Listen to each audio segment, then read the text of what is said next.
Ya nos has contado que hasta el Vaticano se puede modernizar, que no puede hacerlo, ¿no?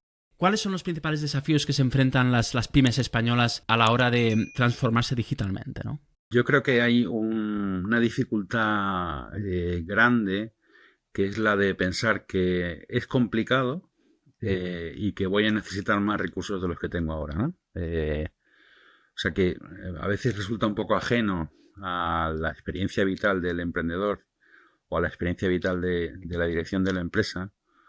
La cultura digital resulta como un poco ajena y resulta también un poco compleja, ¿no? Y eso se traduce en que muchas veces o sea, cuando creo que las organizaciones cambian cuando el jefe ha cambiado, en el sentido de que cuando el jefe ha usado esas tecnologías o ha visto personalmente el impacto que tienen, ya sea un CRM o ya sea, qué sé yo, una automatización de marketing, pues cuando él lo ve y lo toca, se le hace mucho más concreto, mucho más específico y ver el valor que tiene, ¿no? Entonces hay muchas veces conversiones, por así decirlo, de gente que era muy anti-tecnología o que no lo consideraba, pues cuando lo han tocado, cuando lo han palpado, cuando han visto el resultado, ya se convierten en promotores de la innovación, ¿no?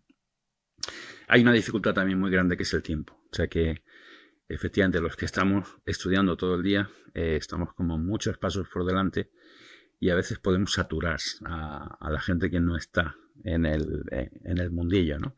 Y a veces podemos ser como tan exigentes, ¿no? Pues diciéndoles lo que tendrían que hacer, que ellos se sienten abrumados, ¿no? Y en ese sentido, lo que yo he sido culpable de eso, pero he visto que si quieres ayudar a alguien a cambiar, tienes que pensar en sus claves, ¿no? O sea, que tienes que hacerte las preguntas que él se hace y pensar desde su cabeza. Y cuando piensas desde su cabeza, entiendes que hay oportunidades de transformación que son fáciles de aplicar y se hace mucho más fácil convencer a esa persona de que lo haga. Claro, y aquí entiendo que no es tan solo convencer a esta persona, una gran dificultad está en cómo aplicar eso en el día a día de la compañía y cómo transformar el pensamiento de los empleados, Eso es lo ¿no? más difícil. ¿Cómo se hace eso? Imagínate una compañía de 500 personas que tienes que hacer un cambio de este tipo. Eso es lo más difícil. Y la inercia, además de las empresas, a quedarse en donde están y a utilizar los medios que están utilizando en este momento, es enorme. Entonces,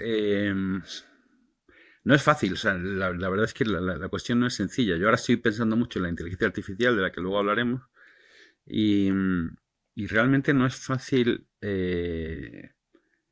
hacer que, aunque haya personas en la organización que están entusiasmadas con esa nueva tecnología o que tengan muy claro que el valor es evidente, pero cambiar los modos de hacer en una organización, cambiar la mentalidad de la gente, eso requiere esfuerzo, requiere tiempo de evangelización, requiere casos de éxito pronto, o sea, que las modificaciones que haces se conviertan en casos de éxito, y requiere una dirección muy ágil, o sea, en el sentido de gente con la cabeza muy, muy abierta, porque si no es imposible.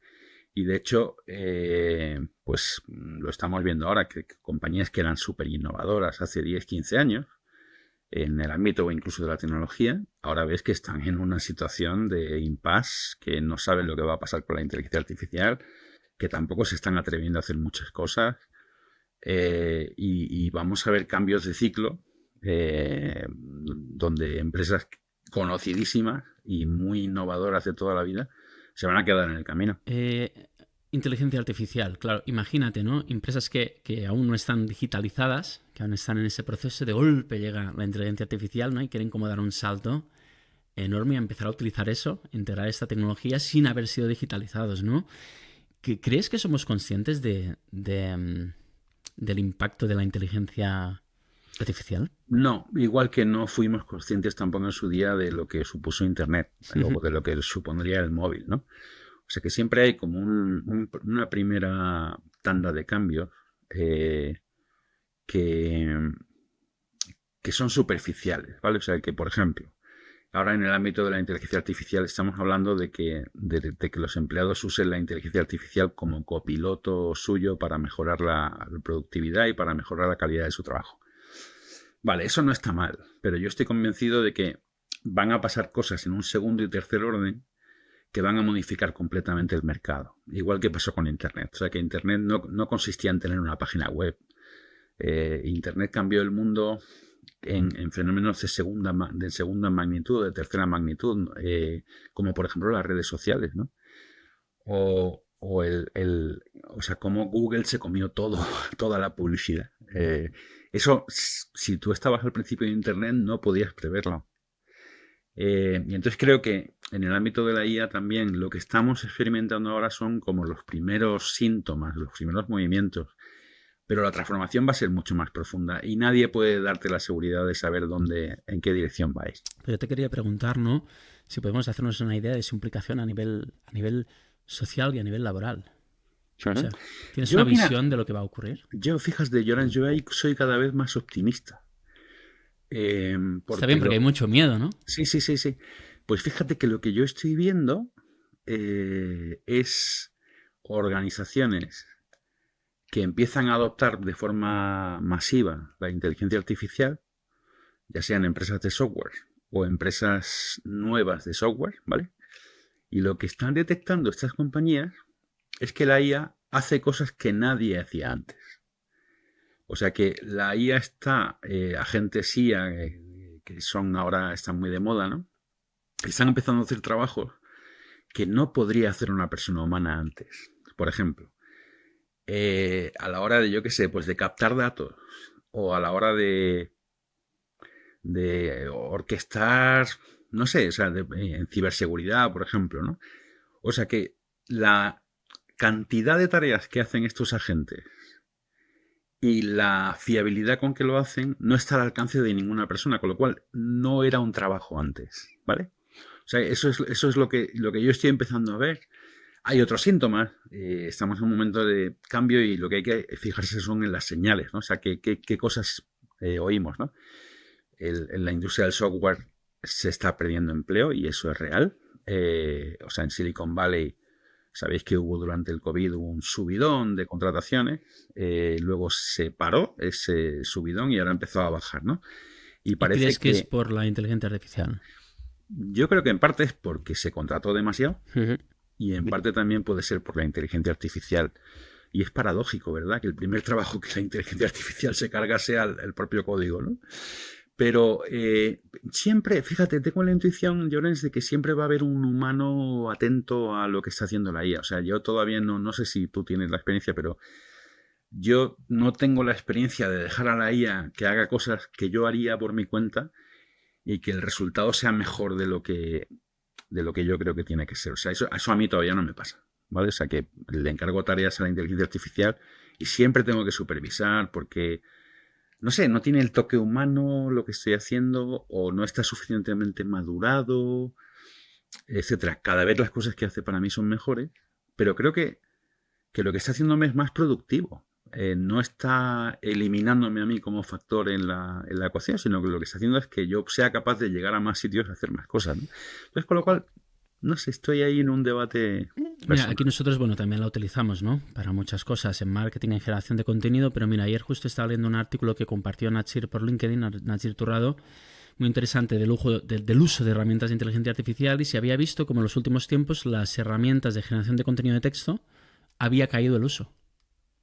Había caído el uso. ¿Y por qué? Porque mucha gente se ha dado cuenta de que, bueno, que pueden ser un buen soporte, pueden ser una buena herramienta, pero para ayudarte a hacer pues mejor tu trabajo y de manera más rápida, ¿no? Pero no para hacerlo él por sí solo. No, yo escribiendo, que también escribo mucho, por ejemplo, los guiones los preparo yo, ¿no? De los vídeos. La mejor experiencia que tengo es que primero escribo yo, porque sé lo que quiero contar.